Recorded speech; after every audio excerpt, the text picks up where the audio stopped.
Meus irmãos, muita paz. A vida dá muitas voltas.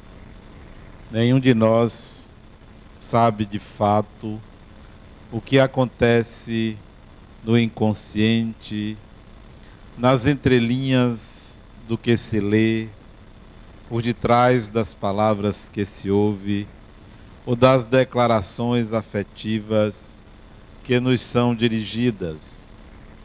Mesmo aqueles que pensam que têm domínio de outra pessoa ou das situações, a vida pode mostrar algo completamente diferente. Quando alguém tem raiva ou tem ódio de outra pessoa, deve desconfiar. Por quê? Para quê?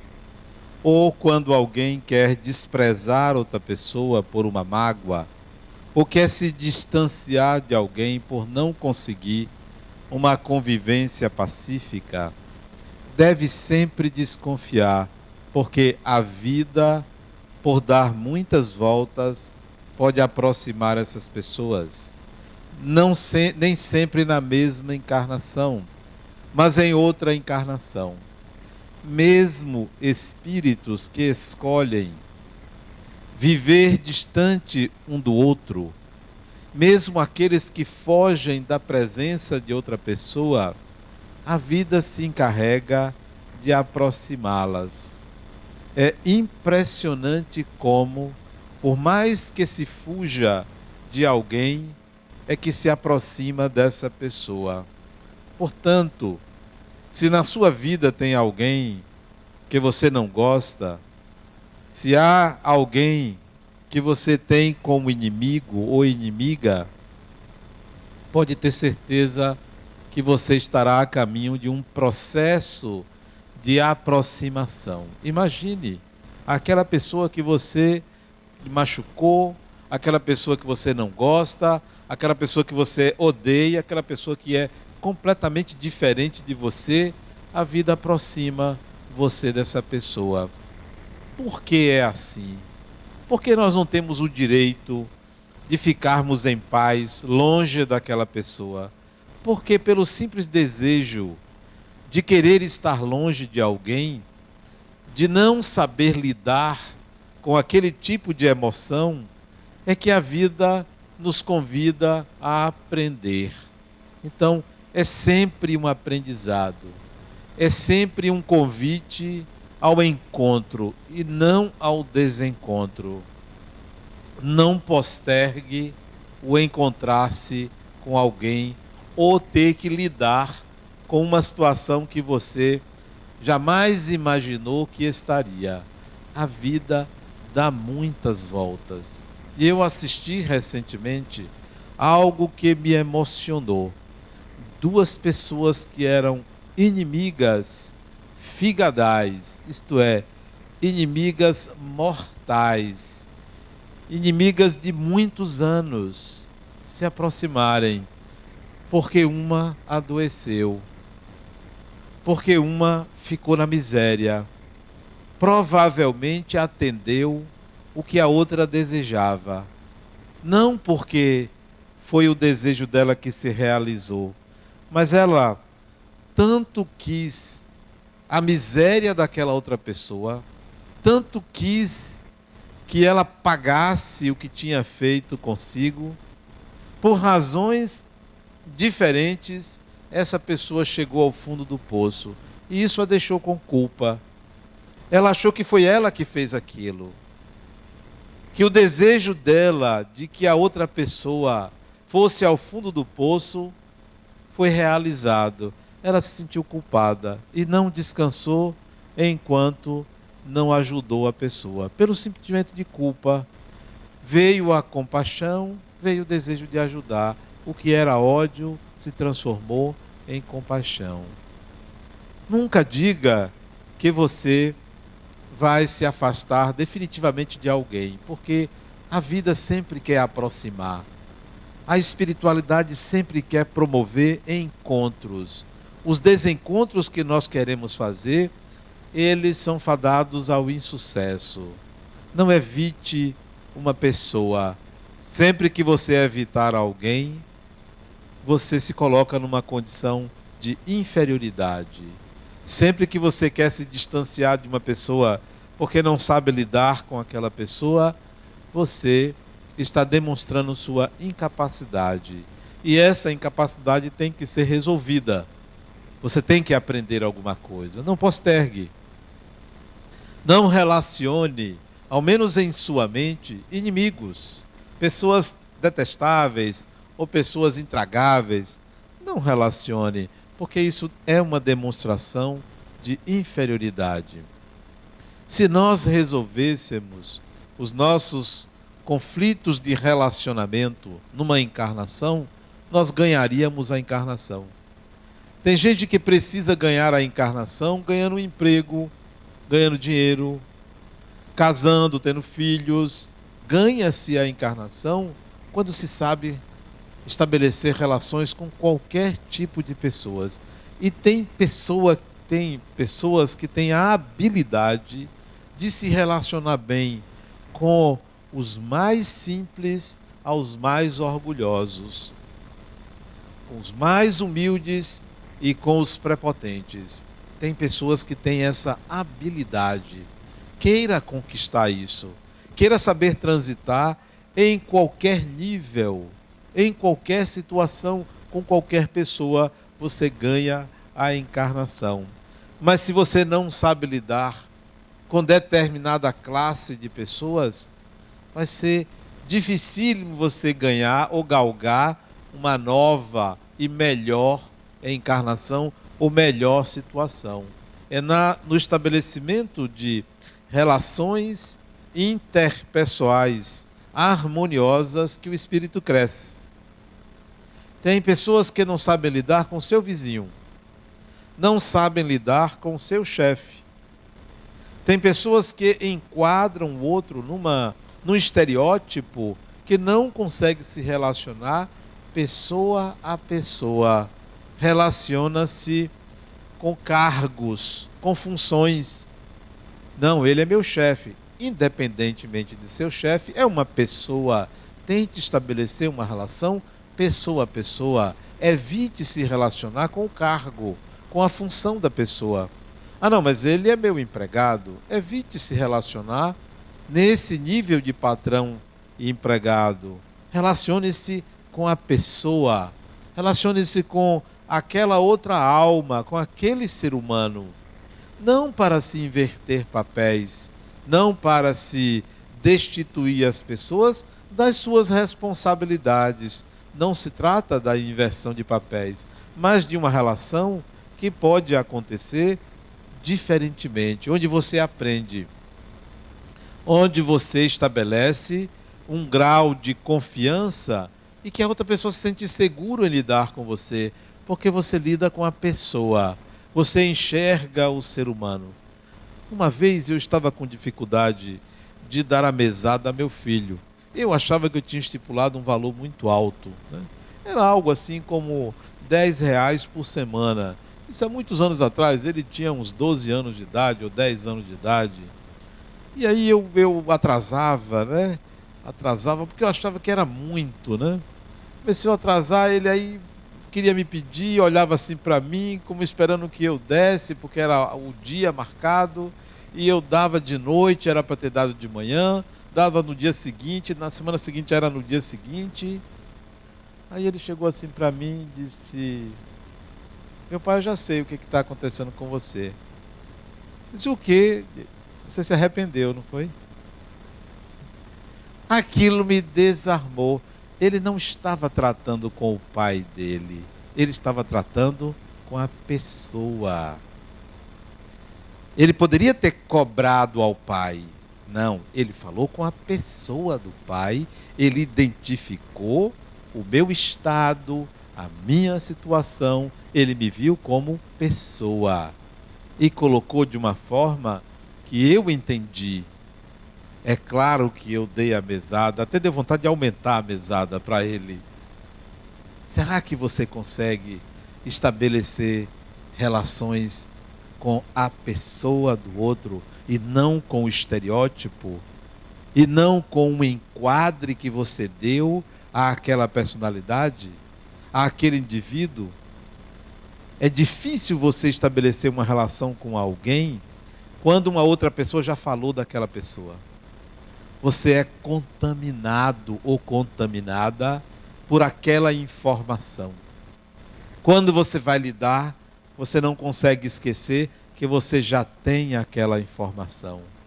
E isso não é estabelecer uma relação pessoa a pessoa. Você estabeleceu uma relação em função de algo que foi trazido por outra pessoa.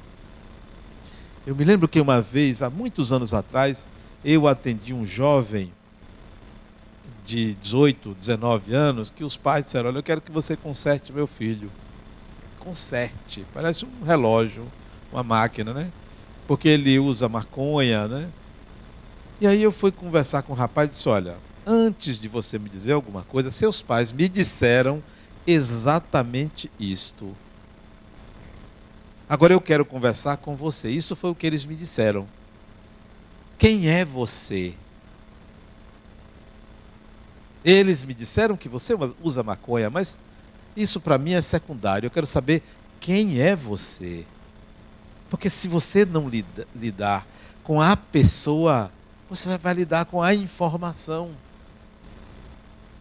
E essas informações dificultam o contato direto com a pessoa. Como retirar, quando você se relaciona com um companheiro, a função dele de marido ou de mulher na sua vida? Que tal lidar com a pessoa? Que tal lidar com o pai, mas não com o cargo de pai, mas com a pessoa do pai, a pessoa da mãe? Fica difícil a gente fazer isso. Mas isto é uma arte, isso é o X da questão, isto é muito importante que nós façamos. Agora veja a transposição que nós fazemos, novamente nos equivocando. Desencarna um espírito, uma pessoa, morreu o corpo, aí você, quando esta pessoa aparece a você, você se ajoelha e reverencia. Você não está lidando com a pessoa, você está lidando com o estereótipo que você criou de entidade espiritual, não com o ser humano. Assim nós fazemos com todos os espíritos, todos os espíritos. Nós os reverenciamos como se eles fossem divindades, como se eles fossem Deus. São pessoas, são seres humanos, mas nós elevamos a uma categoria onde não há uma relação pessoa a pessoa, há uma relação estereotipada, falsa, artificial. Desencarna Adenauer, então as pessoas agora vão botar um retrato São Adenauer. Mas são de quê? Para quê? Se é uma pessoa, se conserva a sua individualidade, as suas características, o seu nível de evolução, não é nenhuma santidade, mas nós santificamos as pessoas. Porque nos parecem, então, por serem desencarnadas, então são pessoas excepcionais. São entes que podem nos favorecer, podem resolver os nossos problemas. Não vão resolver os nossos problemas. Os espíritos não vão resolver os nossos problemas. Os espíritos podem nos inspirar. Os espíritos podem apontar caminhos, mas ninguém vive por ninguém. Ninguém vai viver a sua vida, ninguém vai conseguir subir uma escada em seu lugar. Você tem que aprender a subir essa escada. Então, você tem que fazer a sua parte. Mas nós transformamos os espíritos em amuletos, em elementos de sorte, em mágicos. Assim fazemos com os encarnados, assim fazemos com os desencarnados. Isso é uma espécie de atavismo, de padrão repetitivo. Colocar os espíritos nesse lugar nos reduz. Colocar as pessoas nesse lugar limita o nosso crescimento. Por isso que devemos buscar relações interpessoais, redundantemente falando, pessoa a pessoa. É uma pessoa. Não importa a mim, a aparência, a roupa, a fala, é uma pessoa. Por detrás daquela fala, por detrás daquela autoridade, existe um ser humano que tem provavelmente as mesmas dificuldades que todo mundo tem, os mesmos desafios que todo mundo tem. E cresceríamos muito mais se assim considerássemos. Quando nós encarnamos, o espírito geralmente sabe as dificuldades que vai enfrentar. Geralmente, não é todo espírito não. Geralmente, os mais atrasados reencarnam e vão no meio de uma multidão. Não tem a menor ideia do que vai atravessar, não tem a menor ideia das provas que vai enfrentar, ou até mesmo das expiações. Mas muitos também sabem que vão enfrentar certas dificuldades. Sabem que terão um momento na sua encarnação que vai aparecer o seu maior problema. Se isso estiver acontecendo na sua vida, isto é, você está diante de algo que você percebe que é o seu maior problema, pare. Se você identificou, é a sua oportunidade de crescer. É a sua oportunidade de crescer. É como estar diante de uma grande montanha. Se você identificou que aquela é a maior, então você está diante do seu desafio. Qual é o seu maior problema? Qual é a sua maior dificuldade? Por favor, não é nada fora de você. Sua maior dificuldade não é um emprego. Sua maior dificuldade não é passar num concurso. Sua maior dificuldade não é um câncer, não é uma doença. Sua maior dificuldade não é uma pessoa. Sua maior dificuldade é a dificuldade de superação da sua competência para lidar com determinado problema. Essa é a sua dificuldade. Eu identifiquei, eu não consigo superar tal dificuldade dentro de mim. Essa é a maior dificuldade, a incapacidade. Nossa maior dificuldade é incapacidade. Incompetência, mas não incompetência por mau caratismo, incompetência por ignorância. Sim, incompetência por ignorância. Essa é a nossa maior dificuldade. Eu não consigo lidar com fulano. Eu não consigo, a dificuldade é minha. É minha. Eu não consigo arranjar um emprego. A dificuldade é minha. Eu não consigo passar num concurso. A dificuldade é minha. Eu não consigo ficar tranquilo. Eu fico nervoso ou nervosa quando a dificuldade é minha. Sou eu. Eu tenho que identificar minhas dificuldades e eu tenho que tentar resolvê-las. Eu estava em Toronto na semana retrasada, fui lá fazer palestras e tive a oportunidade de conversar com uma jovem que ela estava enfrentando uma dificuldade há alguns anos. E ela chegou para mim, em particular, e disse: Adenauer, você poderia abrir uma exceção e eu fazer uma consulta psicológica com você? Eu disse: não pode não. Pode não. Eu estou aqui a serviço do movimento espírita, vim fazer palestras. Eu não vou trabalhar, mas eu lhe pago. É exatamente por isso. Não. Eu disse: poxa, mas você é direto. Você me fez uma pergunta e eu estou lhe dando a resposta. Não. Mais tarde ela chamou o marido E conversou com o marido conversou comigo, me explicou que ela estava com problema, tal. Eu disse, não, tudo bem que você não vai atendê-la, mas diga alguma coisa a ela. Tá bom. Tá, me explique qual é o seu problema. Ela me explicou o problema, a dificuldade dela. Disse, e agora, o que é que eu faço? 3 vezes eu tentei e não consegui, e os anos estão passando. O que é que eu faço? Ele disse, sabe o que é que você faz? Você é incompetente. Admita que você é incompetente. Mas não era para você me estimular? Eu disse, não, eu preciso mostrar a você a sua incompetência. Porque se você não admitir a sua incompetência, você não vai adiante.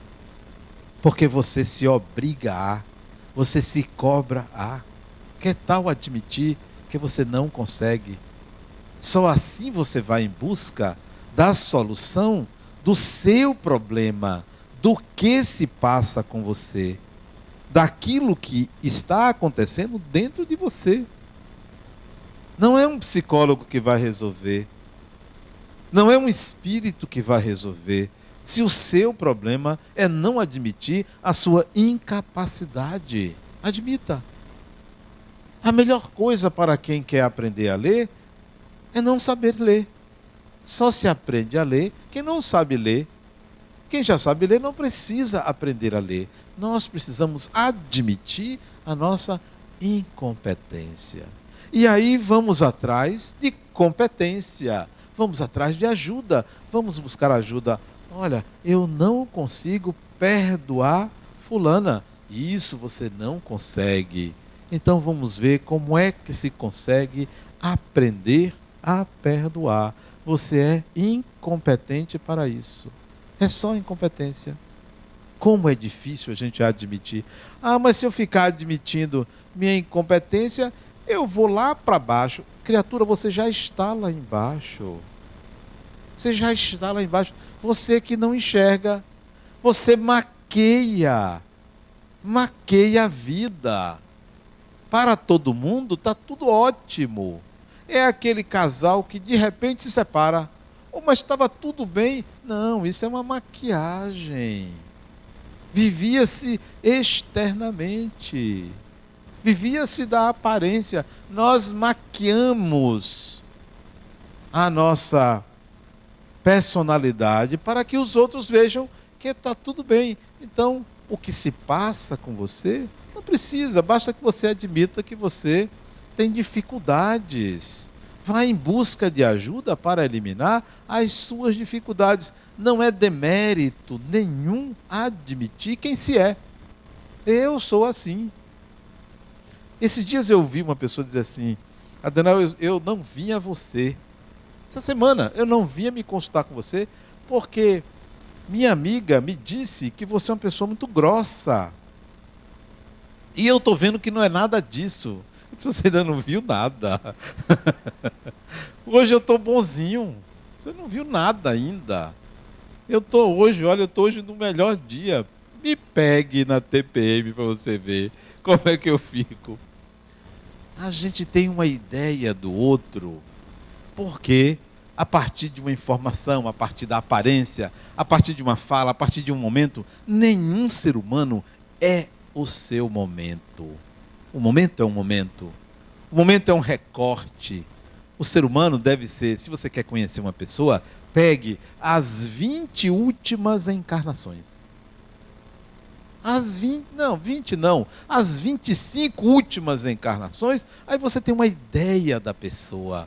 Mas uma encarnação, você não tem a menor ideia de quem é aquela peça, aquela figura, você não sabe de que se trata. Uma encarnação é um projeto, é uma coagulação de um momento evolutivo. Uma encarnação, você não tem ideia nenhuma.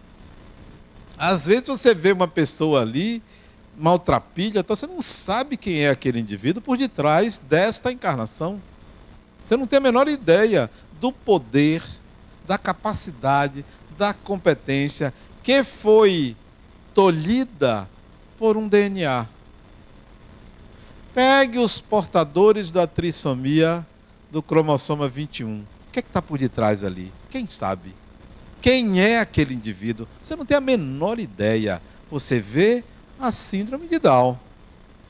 Você não sabe quem é aquele espírito. Você vê uma contenção. Mas quando eu digo isso, eu não estou dizendo que é uma pessoa ruim ou má, não.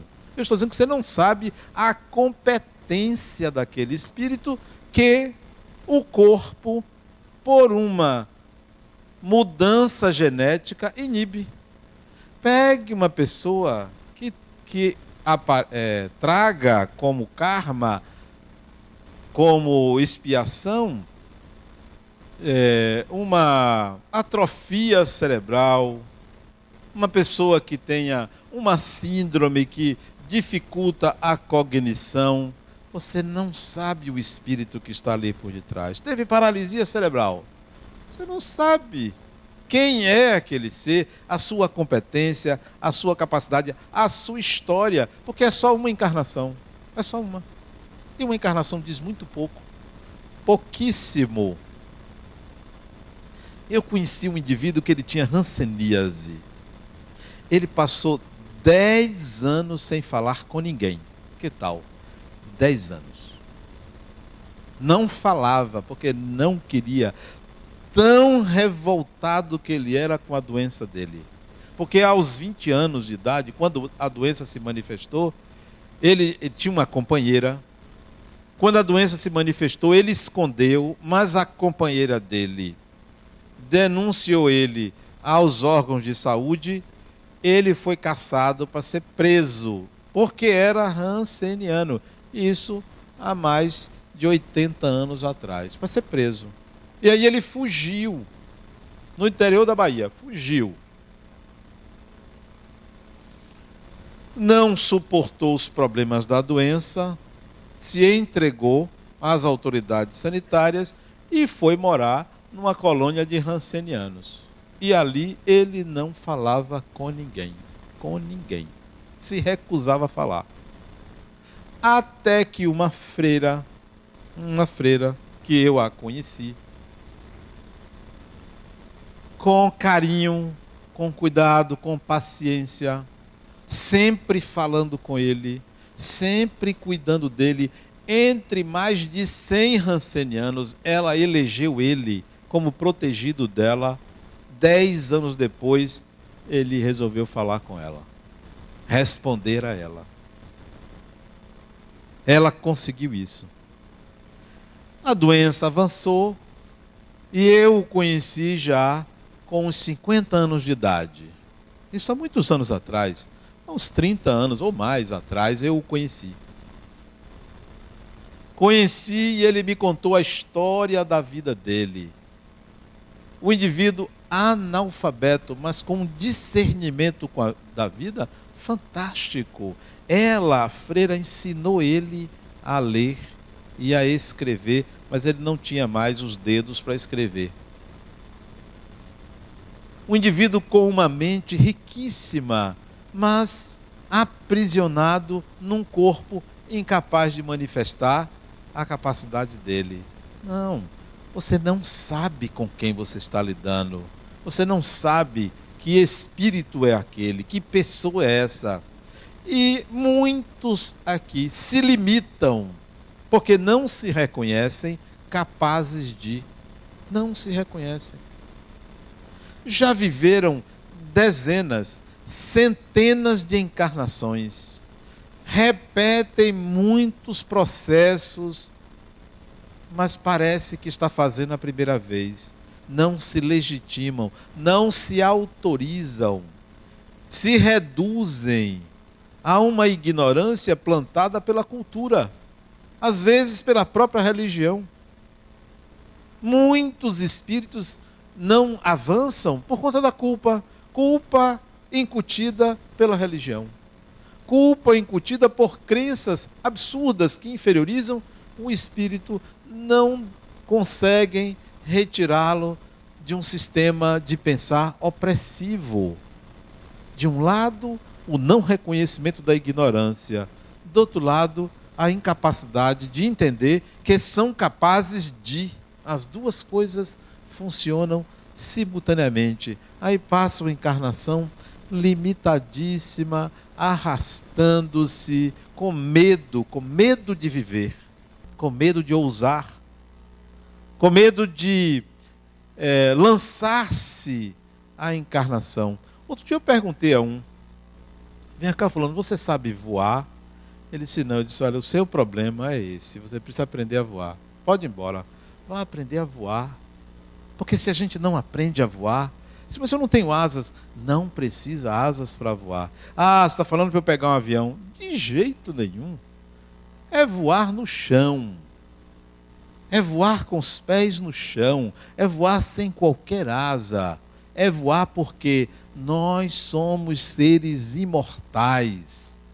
É voar porque a vida nos foi presenteada por Deus. Então você tem que aprender a voar. Você tem que aprender a ir. Você tem que aprender a ir além daquilo que você mesmo acredita que você é capaz.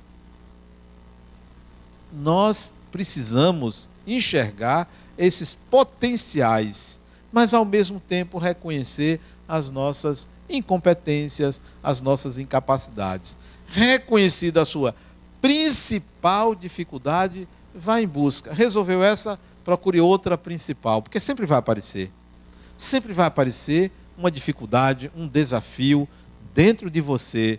E aí você vai adquirindo, exercitando, vivendo experiências para integrar ao espírito que você é. Não lide com o estereótipo, lide com a pessoa que está por detrás da aparência. Tente enxergar quem é aquela pessoa. Eu não me canso de perguntar às pessoas, quem é você? A maioria responde assim, eu não sei quem eu sou. Realmente é uma pergunta muito profunda, quem é você? Mas é possível você se perguntar, você mesmo se perguntar, vem cá, quem eu sou? Mas não crie nenhum padrão. Não crie nenhuma falso ideal de pessoa. Quem é você? A resposta é mais ou menos assim, olha, eu tenho tais habilidades. Isso é você. Não responda isso querendo, como se você devesse responder, que você é uma pessoa ótima, maravilhosa, perfeita, capaz, resolvida, santa. Não, você não tem que responder dessa forma. Você tem que responder exatamente quais são as suas habilidades. Quem é você? Eu já ouvi de uma mulher uma resposta muito significativa. Eu perguntei a ela, quem é você? Ela disse, olha, eu posso não saber nada, eu posso não ser ninguém, mas eu sei cozinhar divinamente. Pronto, ela respondeu quem é ela. Tá ótimo, tá bom até aí, tá bom. Depois ela vai descobrir outras coisas que ela é. Ela é. Não, nós queremos mostrar que nós somos alguém superior. Para quê? Para quem? Para Deus? Para algum tribunal? Não. Você é as suas habilidades. Você é aquilo que você é capaz de fazer. Isso é o que é você. Não é nada a mais do que isso. Não se cobre nada a mais do que isso. Na encarnação, nós precisamos adquirir, integrar nas experiências que a gente escolhe para viver, porque a vida é cheia de escolhas, integrar essas habilidades e poder dizer, eu sou isso que eu sou capaz de fazer. Eu sou isso que eu sou capaz de fazer. E vá buscando mais habilidades do que você é capaz de fazer. Tudo, qualquer coisa é útil para a sua evolução. Mas você pode eleger umas 4 ou 5 habilidades imprescindíveis ao espírito para que ele passe para uma dimensão melhor. Imprescindíveis. 4 ou 5 habilidades a serem conquistadas, ou 4 ou 5 desafios a serem adquiridos. O primeiro, sem uma ordem de importância, mas o primeiro desafio que o espírito deve buscar, deve integrar, deve lhe servir como alimento é o conhecimento. O conhecimento. O conhecer. A gente conhece estudando, lendo, informando-se, dialogando, perguntando. Procure conhecer. Não pare de conhecer. Assistir televisão é uma forma de conhecer. Ler um jornal é uma forma de conhecer. Ler uma revista, ler um livro. Assistir a uma palestra. Participar de um seminário. Tudo isso são formas de conhecer. Não deixe de conhecer. É até um exercício para a memória. Conhecer. Queira conhecer. Não diga assim, eu não quero saber disso não. Queira sempre saber das coisas. O conhecimento das coisas vai lhe dar uma espécie de background, uma espécie de base para você conhecer outras coisas, para você realizar outras tarefas. Então, o desafio do conhecimento. Esse desafio do conhecimento, para mim, não tem idade. 90 anos, você pode querer conhecer. Queira conhecer uma coisa nova, algo novo. Queira se informar. Queira integrar aquele conhecimento a você. Sempre queira conhecer. Saia da inércia de achar que não vale mais a pena. Por que sair da inércia? Porque termina a encarnação. Tem uma notícia para vocês. Terminou a encarnação, morreu, continua. Nem se preocupe, você vai continuar. Então, por isso, procure conhecer, porque você vai precisar usar esse conhecimento adiante. Ah, mas eu não acredito. Não tem problema, não acredite e morra. Aí você vai ver que existe mesmo. Então, não tem escapatória. Você vai ter que lidar com isso. Então, por via das dúvidas, procure conhecer.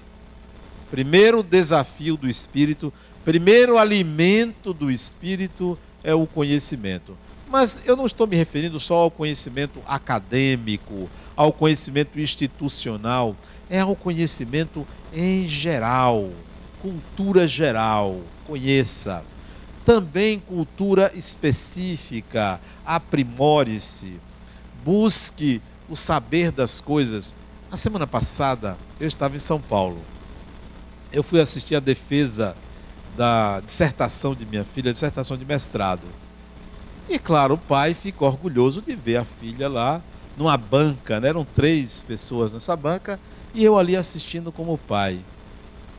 E disse, poxa, eu gostaria de estar ali respondendo aquelas perguntas que os examinadores estavam fazendo. Perguntas difíceis, mas para mim eram fáceis, porque era dentro da minha área de conhecimento, que era a psicologia. Minha filha teve a competência, a capacidade de ser psicóloga, né? Que é algo fantástico, né? A segunda filha não, a filha do meio não conseguiu ser psicóloga, ficou como médica, mas ninguém é perfeito, né? Paciência, né? Cada um no seu nível. E ali, ouvindo minha filha responder aos examinadores, eu fiquei com inveja porque ela respondeu melhor do que eu responderia. Melhor.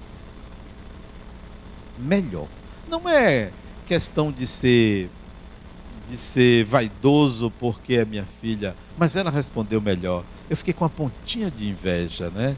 Poxa, eu gostaria de saber dessa forma que ela sabe. Eu não fiz mestrado, eu fiz especialização. Ela fez mestrado. Eu disse, poxa, como é bom conhecer. Como é bom saber. Como é bom ir adiante. Ir mais além daquilo que é exigido de você. Não se contente. Tudo que deve ser feito. Não se contente com o pouco. Tudo que deve ser feito merece ser bem feito. Então, vá adiante no conhecimento, que é o primeiro alimento do espírito. O segundo alimento para o espírito, ou o segundo desafio, é o desafio do sentimento. Desafio do sentimento. Qual é o desafio do sentimento? Transformar emoções em sentimentos. Muitos têm emoções, mas não conseguem transformá-las em sentimentos. Sentimentos são diferentes de emoções. Emoções são instintivas, acontecem, vêm, surgem, tomam a sua consciência e você atua emocionalmente. Sentimento não, sentimento é algo elaborado. Sentimento surgido da emoção junta-se à razão e ele é usado, é experimentado quando você quer, quando você decide, porque é algo do seu domínio, é algo que pertence já à consciência, não é algo do inconsciente.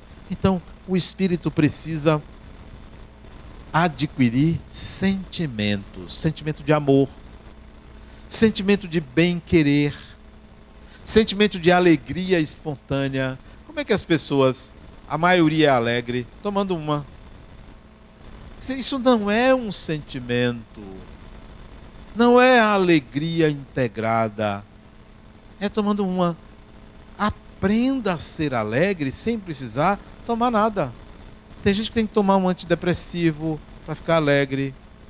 Tem que tomar alguma coisa, tem que fazer alguma coisa para ficar alegre, tem que botar uma roupa diferente para ficar alegre.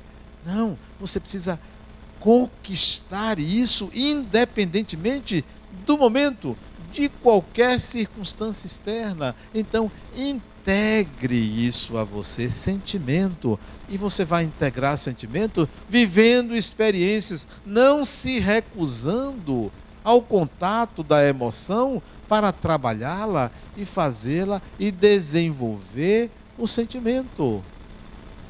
Então, é um desafio. Aprenda a sentir. Desenvolva a arte de sentir. Isso você vai levar para sempre, porque você sabe fazer isso. Tem pessoas que têm uma habilidade incrível de lidar com os sentimentos, de entender os sentimentos do outro. Eu sei o que o outro está sentindo. Isso se chama empatia. É a capacidade de sentir o que o outro sente e denominar. Um terceiro desafio, o alimento do espírito, que a gente deve ir atrás, que a gente deve integrar, é o trabalho. A capacidade de trabalhar. Trabalhar. Você precisa trabalhar. Seja trabalho remunerado, seja trabalho voluntário. Você precisa trabalhar. Saia da inércia. Quando eu ouço uma pessoa dizer assim, eu me aposentei, eu já fico preocupado. Ah, mas eu estou fazendo tal. Ah, bom, então já me alivia. Você se aposentar e não querer fazer mais nada, meus pêsames. Ah, Adenauer, eu estou cansado. Eu estou cansado, trabalhei muito. Está na hora de descansar. Agora eu só quero curtir. Curtir. Viajar, ir para a praia. Eu não quero fazer nada, nenhuma obrigação. Meus pêsames, você morreu. Morreu. O trabalhar estabelece ao espírito uma dinâmica com a sociedade. Regula limites, relações de autoridade, relações de poder, reaviva competências, habilidades, estabelece relações interpessoais. Queira trabalhar. Queira trabalhar. Nunca deixe de trabalhar. Até que idade? Não sei, talvez até os 90, 100 anos de idade. Você pode até reduzir o ritmo, mas queira trabalhar. Não queira parar de trabalhar. Trabalhe, que seja part-time, isto é, que seja meio turno, mas trabalhe. Desenvolva uma relação com a sociedade através do trabalho. Então queira trabalhar. Não se preocupe com o salário. O bom trabalhador, o patrão não quer perder. Ou aumenta ele, ou ele, se é bom, arranja um emprego melhor. Ah, mas eu ganho mal. Não, você não sabe trabalhar, porque quem sabe trabalhar ganha bem. Quem sabe trabalhar é reconhecido. Valorize a sua capacidade de trabalho, porque aí seu patrão não vai lhe pagar um salário mínimo, ele vai pagar 2. E se você sabe mais, ele vai lhe pagar 3. Ou então ele vai dizer, olha, é melhor você ir embora porque a empresa não tem condições de lhe pagar. Qualquer lugar vai querer um empregado que sabe trabalhar, queira trabalhar. E você será valorizado porque você valoriza a sua capacidade de trabalho. Então, alimento do espírito, trabalhar. Quarto alimento do espírito, sem ordem de importância, porque isso tudo é simultâneo.